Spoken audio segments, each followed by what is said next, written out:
payah guna email dah nak check bayaran angkasa. Ini 4 cara yang lagi cepat. Pertama, anda boleh call angkasa di 0378061977. Lepas tu, tekan 1 untuk pilihan penolakan gaji. Kedua, semak online di solar.my/espga_semakan. Boleh daftar keahlian dulu kalau belum ada akaun.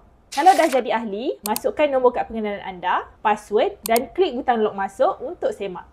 Ketiga, cek dengan perkhidmatan live chat melalui angkasa.co.op. Pergi ke bahagian menu atas sekali. Tekan live chat SPGA dekat bawah ni. Lepas tu tekan butang support warna biru bawah kanan.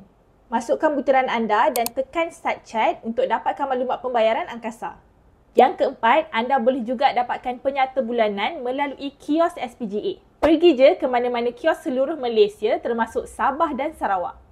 Kalau anda prefer nak ada documentation, boleh je hantar email ke semakan@angkasa.co.op. Dalam masa 5 hari bekerja, akan dapat reply. Follow X1.my di semua media platform untuk info terkini, sahih dan terperinci setiap hari.